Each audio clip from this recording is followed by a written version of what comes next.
একদল জাহান্নামীকে কিয়ামতের দিন জিজ্ঞেস করা হবে, কেন তোমাদেরকে জাহান্নামে প্রবেশ করানো হলো? তখন তারা বলবে, আমরা নামাজ পড়তাম না। কি সাংঘাতিক একটা জবাব তারা দিবে সেদিন, সহজ সরল স্বীকারোক্তি দিবে সেদিন, বলবে আমরা নামাজ পড়তাম না।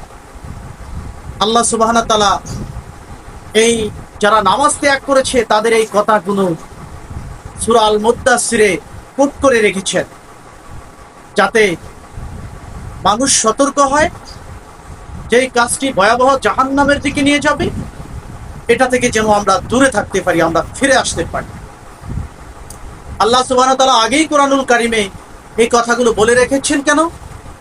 তিনি ইলমে গায়েবের খবর রাখেন, বান্দা কি করবে এবং পরকালে কিয়ামতের সময়ও কি বলবে সেটাও আল্লাহ সুবহানাহু ওয়া তাআলা জানেন। আর এগুলো কোরআন কারিমে বর্ণনা করার উদ্দেশ্য হচ্ছে তিনি চান তার বান্দারা যাতে জাহান্নামে না গিয়ে জান্নাতে যায়, কারণ তার তো জান্নাত বান্দাদেরকে দিলে কোনো সমস্যা নেই। আর বান্দা যদি জাহান্নামে পড়ে অনন্তকাল কষ্ট করে, তাতেও তার কোনো লাভ নেই। তিনি তার এই প্রিয় বান্দাদেরকে জান্নাতের দিকেই নিতে চান। অথচ এত সুসংবাদ পাওয়ার পরেও, জান্নাতের এত নিয়ামতের সুসংবাদ পাওয়ার পরেও একদল লোক সেদিন জাহান্নামে প্রবেশ করবে। আর যখন তাদেরকে ফেরেশতারা জিজ্ঞেস করবে, তোমরা এখানে এসছো কেন? তোমাদের জন্য তো তোমাদের রব অনেক নিয়ামত জান্নাতে তৈরি করে রেখেছেন, সেটা তোমাদের ভাগ্যে জুটলো না কেন? তোমরা এই শাস্তিদায়ক কঠিন জাহান্নামে কেন প্রবেশ করো? তখন তারা যেই কাজটি দুনিয়াতে করেছে, নামাজ ত্যাগ করেছে, হেলায় ছলনায় একেবারেই অবহেলা করে নামাজ পড়েনি, সময় থাকাকালীনও অন্য গাল গপ্প করে বিভিন্ন কাজকর্মের মাধ্যমে মূল্যবান সময়টি নষ্ট করে দিয়েছে, তখন তারা সেদিন সহজ সরল স্বীকারোক্তি দেবে, আজকে জাহান্নামে আসার কারণটাই হচ্ছে তারা নামাজ পড়তো না। সূরা মুদ্দাসসিরে আরো অনেক কিছু ব্যাখ্যা করা হয়েছে। আমরা যদি এই সূরা মুদ্দাসসির অধ্যাবসায় করি, আমাদের জন্য ইসলাম পালন করা আরো সহজ হবে। ইসলামের 5টি মূল বুনিয়াদ রয়েছে, এগুলোকে ইসলামের 5টি রুকন বলা হয়: কালেমা, নামাজ, রোজা, হজ, যাকাত। এই নামাজটি হচ্ছে অত্যন্ত গুরুত্বপূর্ণ। এই নামাজ ছাড়া কোনো লোক বেহেশতে যাওয়া যাবে না। এটা আমরা জানা সত্ত্বেও কেন নামাজ পরিত্যাগ করি? শয়তানের ওয়াসওয়াসায়? সেদিন কি শয়তানকে দোষারোপ করে আপনি পার পাবেন?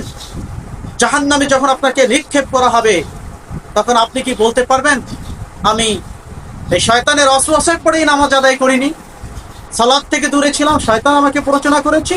তো আপনি দেখান শয়তান আপনাকে কি পুরস্কার দিয়েছিল আপনি এই নামাজ ত্যাগ করার কারণে। পক্ষান্তরে আপনি যদি কোরআন কারীম পড়েন, সেখানে দেখতে পাবেন আপনার রব আপনার জন্য এই নামাজ আদায় করলে, এই সালাত আদায় করলে কি কি পুরস্কার রেখেছেন, যে প্রতিশ্রুতি দিয়েছেন। দেখান, এত কিছুর সুসংবাদ থাকা সত্ত্বেও আপনি নামাজ না পড়ে দূরে সরে আছেন, আর যে শয়তানের কথা বলছেন তার প্ররোচনায় পড়ে নামাজ পড়ছেন না। সেই শয়তান আপনাকে কি পুরস্কার দিয়েছে একটিও আপনি দেখাতে পারবেন না। শয়তানকে দোষারোপ করলে সেদিন শয়তানও অস্বীকার করবে, আমাকে তো তারা দেখেনি, তাহলে আমার দোষ কেন দিচ্ছে? সেই দিন যার যার কর্মফল সে সেই ভোগ করতে হবে। এজন্য আমাদের ইসলামের 5টি বুনিয়াদি বিষয়ের ভিতরে অন্যতম একটি হচ্ছে সালাত সঠিক সময়ে জামাতের সাথে আদায় করা। এটা আমাদের প্রত্যেক মুসলমানের জন্য ফরজ। আমরা যদি বুঝতে পারি যে আমাদের এই সালাত আমাদেরকে জান্নাতে নিয়ে যাবে, তাহলে আমাদের একান্ত প্রয়োজন এটি আদায় করা। মহান আল্লাহ সেজদা দিলে খুশি হন, তার রাগ কমে, বান্দাকে ভালোবাসেন। এই সেজদাটা আমরা কেন দিতে চাই না?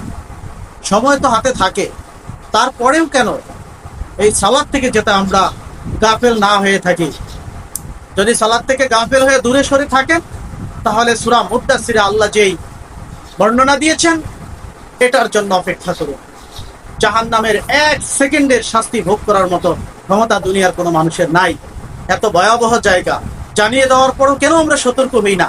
আসুন আমরা সঠিক নিয়মে রাসূলুল্লাহর দেখানো পথেই আল্লাহর সন্তুষ্টি অর্জনের জন্য সালাত আদায়